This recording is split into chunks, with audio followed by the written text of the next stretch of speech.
This is Ed Driscoll for PJmedia.com, and we're talking today with Daniel Halper of the Weekly Standard and the author of the new book, Clinton Incorporated, The Audacious Rebuilding of a Political Machine. It's published by HarperCollins and available from Amazon.com. And Daniel, thanks for stopping by today. Ed, it's great to be here. Thanks for having me. Well, Daniel, thanks once again for stopping by. We have to wrap up the interview early. As the Clintons have stated, authors like yourself should, quote, neither be allowed nor enabled, and legitimate media outlets who know with every fiber of their being that this is complete crap should know not to get down in the gutter with them and spread their lies, unquote. So I guess we're not allowed to even be talking with you today. I'm glad you're listening to the edict given down by You know, many other reporters have, that's for sure. You know, I'm sort of surprised at the reaction that it's gotten from Clinton Inc. I knew that they wouldn't like it. I knew that they would try in ways to make sure that it was old news and in other ways try to encourage people not to write about it. But they did challenge me to give a live polygraph on national television, which I'd be happy to do. And I would even encourage Hillary Clinton to be by my side for the challenge and perhaps take one herself. Daniel, Clinton Incorporated's furious attacks on authors such as yourself and Ed Klein raise another serious question. Hillary hasn't even begun her presidential bid yet. What did you make of her signaling that she's more than willing to trash the First Amendment if she actually is elected to office? Yeah, look, this is a clear signal to reporters. It's stay away from these guys. Otherwise, you're not going to have access. You're not going to be in. You know, you want a seat on the campaign plane. Be careful with what you say and how you treat these critics. I don't think it's a good sign for the Republic necessarily, and I don't mean that because of me. I mean because it's a weird way to treat your people that you might find critical of you. But I think reporters tend to be a little more, they tend to be a little more mercenary and understand sort of their role. Look, if you're a reporter and you want access to the future Clinton White House, if there is one, it's important to be careful to them. It's always good to be nice to your sources, reporters learn, but sometimes reporters tend to be too nice, and sometimes reporters tend to be too concerned about future access, and I think that's a problem in itself for the Republic. Well, what do you make of the reports from the Washington Free Beacon and the Washington Times that former Clinton administration press secretary Mike McCurry is, quote, quietly waging a campaign to quash coverage on Mr. Halper's book and has successfully blocked Politico media reporter Dylan Byers from writing about your book? Well, look, I spoke with Mike McCurry briefly for my book, and we emailed, and so I was aware of Mike McCurry, and perhaps there's a bit of buyer's remorse there. I told Politico when they reached out for comment, because they put McCurry's comments or his complaints about me into three categories. They said that it's not a book that deserves to be re-reported by other news organizations, and that I did not write the book Mike McCurry advised me to write, but instead wrote an attack on Clinton, and that Mike McCurry hardly remembers talking to me. As I said to Politico at the time, I said that Mike, the former White House press secretary, is proving one of the main points in my book, that if you cross Clinton Inc. and if you're seen as betraying the company, then you pay a price. And as I told Politico, I'm sorry if Mike's paying the price for talking to me. I wish him well. But, you know, it's a weird way to sort of spread these scurrilous opinions about a reporter that you've talked to. And it's a weird way to try to undermine his own reporting, all to save your own skin.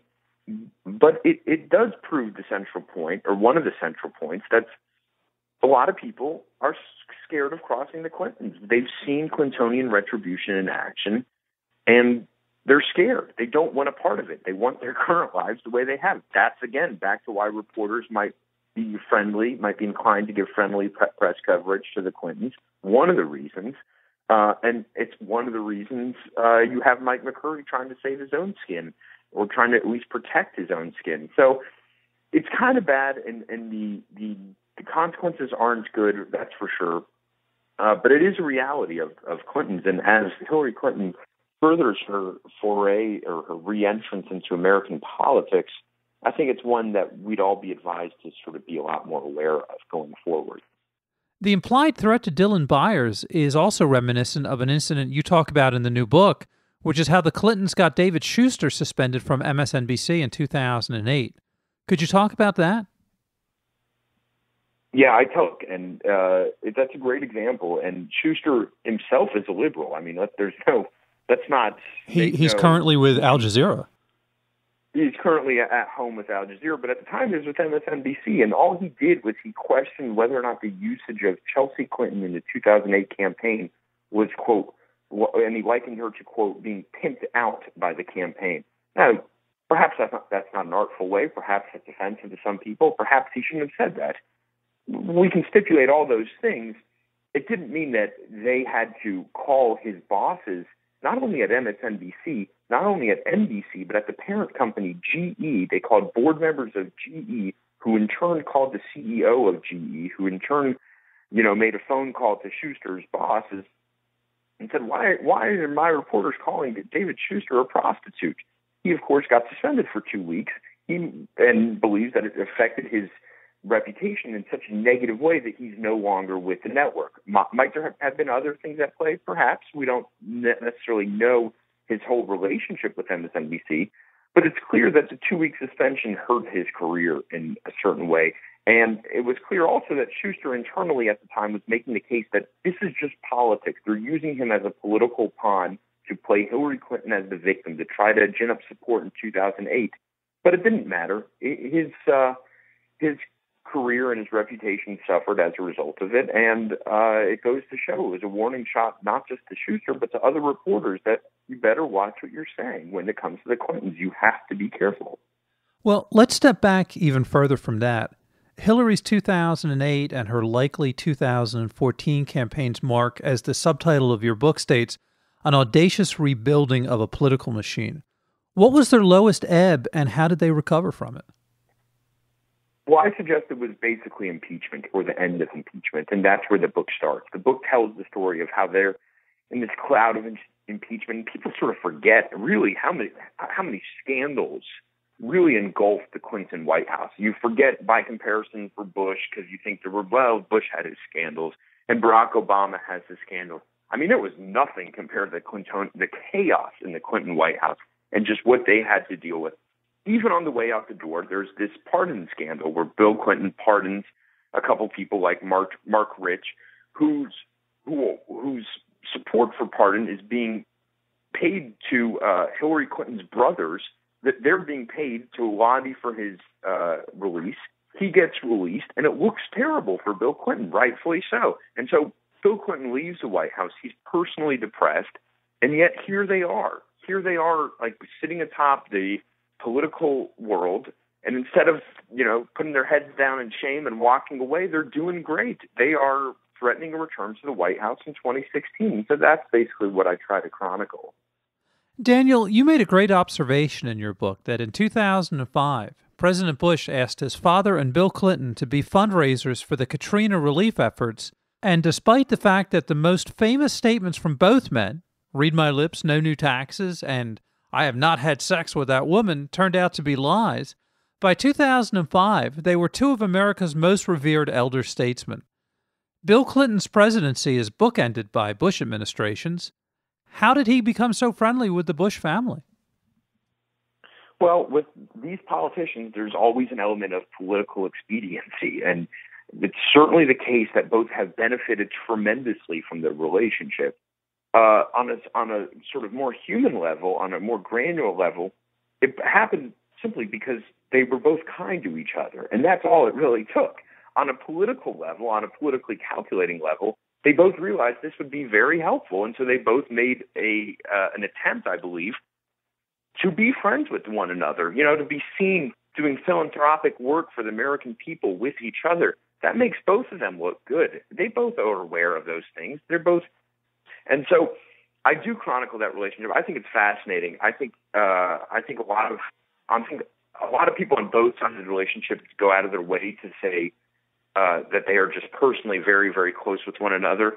I also think that when you sort of look back behind the curtain a little bit, you see that they aren't really that friendly with one another, especially because Bill Clinton himself doesn't have that many friends. it's certainly a politically expedient relationship of some sort or another.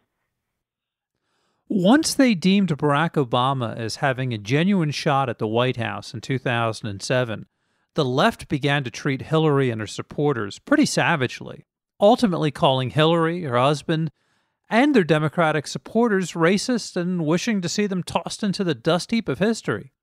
Will all of this bad blood from the 2008 election be forgotten on the left in the coming months and years? Well, that's a good question. I make the case in the book that it was basically like this. They leave the White House amid this, scandal and impeachment, and they realize they have a problem with Republicans. So what do? Bill Clinton goes into the people who impeached him, and he wins them over one by one on an individual level. But what they don't realize is that a lot of Democrats were upset with the way Clinton left the White House. They were not just upset with the way he left the White House. They were upset with his conduct in the White House. They blamed him and his conduct for 8 years of George W. Bush. So in 2008, they go with the person they don't know, Barack Obama, over the person they do know, Hillary Clinton. And that's a huge slap in the face. I think Hillary Clinton joining the Obama administration, being a loyal foot soldier in the Obama administration, helps to soften that, you can already see some of the senators, some female senators and whatnot sort of coalescing around Hillary Clinton. I think that's a big testament to her going into the Obama administration. But I also would suggest that it's a little bit fragile, that while she's obviously the prohibitive front runner, I think if Democrats found a viable alternative, they wouldn't necessarily be they're not necessarily attached at the hip with Hillary Clinton. They could find their fortunes elsewhere. John McCain was defeated in 2008 in part because he couldn't make the case that he would govern much more differently than his predecessor, whose poll numbers had collapsed in the wake of Katrina. Can Hillary make the case that she would govern any differently than Barack Obama, despite being his former Secretary of State? That's a little harder. I mean, she has the benefit of being married to a president who governed pretty drastically different, I'd say, than Barack Obama. So that bolsters her case. But at the same time, it's a tension because she's also trying to suggest that she would be a continuation of Barack Obama, at least for now. So that's a great question, and it's one I don't really know the answer to. And frankly, I'd venture to guess she doesn't know the answer to it as well. And she's just waiting to see where the winds blow. She's waiting to stick her finger up in the air and see which way she needs to go in order to help win, or in order for her to think that she can help herself win. Given all of the headlines in the news recently, how does Hillary overcome Benghazi, ISIS, and other Middle Eastern disasters, and Vladimir Putin's aggressions, all of which are based on decisions or moments that happened on her watch as Obama's Secretary of State? Well, you can see her doing it already a little bit. She's already said, well, I was already the most skeptical of Putin in the Obama administration. Is that really true? I don't know. And why would she hand over this reset button to the Russian foreign minister if that were true?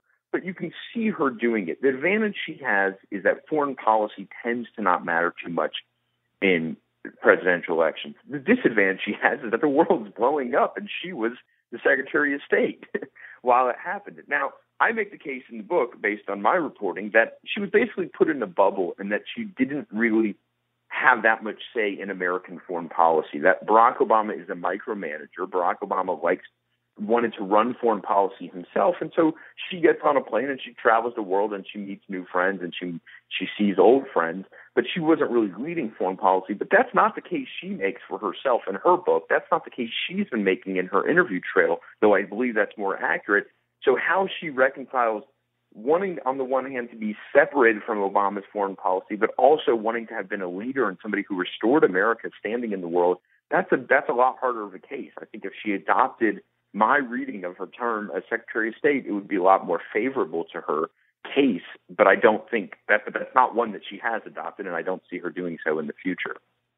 And the other needle that she needs to thread, and you touched upon this a moment ago, in order to demonstrate her socialist bona fides to Elizabeth Warren's potential supporters, Hillary will be effectively running against the policies of her husband in the 1990s, even as she conjures up nostalgic memories of that period and America's happy fun time in between the Cold War and the War on Terror. How does she square that circle? I mean, and how does she do that? You know, this is somebody who was on the board, the corporate board of Walmart. It's somebody who is, to this day, I don't know about, you know, within the last couple of months, accepting speeches for $250,000 a pop at places like Goldman Sachs and Morgan Stanley. And now she wants to be the income inequality queen. The advantage she has is that she's a Democratic politician, and Democrats, everybody assumes, for a complex series of reasons, the Democrats are the party of the poor, and that Democrats care about these sorts of issues. I think a tough populist like Elizabeth Warren, or frankly, even, you know, a Rand Paul or a Ted Cruz, if they can tap into this populist string, it doesn't matter really what party they're from. I think they could really exploit that weakness in her. I think they could portray her as the corporatist, her as the crony capitalist, them, be it the Democrat or the Republican, as the populist. And I think that's a path to victory, or perhaps against Hillary Clinton. And Daniel, last question. Any other thoughts on what we should look for in the coming months and or after the 2014 midterms conclude from Team Clinton? Well, I think instead of the midterms, I think a more indicative search for solutions is their own family structure, I would suggest. So I basically point to three major problems that they have. You know, the Russian reset, those are problems. I don't think they're existential problems, though, of course, it could be exploited in certain ways that could hurt them. I think the existential problems are basically that Hillary Clinton isn't a very good politician or candidate in general. She's not a good grip and grinner. She's not a very good politician on the stump. That's a problem she has to overcome somehow. Number two, Bill Clinton. Bill Clinton is her biggest asset, but also her biggest liability. He's enormously reckless. He poses massive problems to her, and she needs to figure out a way to control him, or at least to get him to step aside, or at least to get him to help. And I don't know whether she can do that. And the third problem, as I outline in the book, is her husband. I mean, this is her daughter, Chelsea Clinton. Chelsea Clinton has taken a much larger role in the family business, and that has really unsettled the family business on ways that loyal aides are now questioning whether Clintonian loyalty exists, and whether aides there are sort of wondering whether or not she's playing too big of a role for the campaign to really build itself up and run on a national level in 50 states and by 2016. So those are, I think, the three biggest concerns. 2014, she can sort of divorce herself from a little bit, and I'm sure she will. We can learn something from that, but I think those are the three big issues that will tell us the most about whether or not Hillary Clinton will become the next president of the United States. This is Ed Driscoll, and we've been talking today with Daniel Halper of the Weekly Standard and the author of the new book, Clinton Incorporated, The Audacious Rebuilding of a Political Machine. It's published by HarperCollins and available from Amazon.com and your local bookstore. And Daniel, thanks once again for stopping by pjmedia.com today. Thanks so much. It's been great.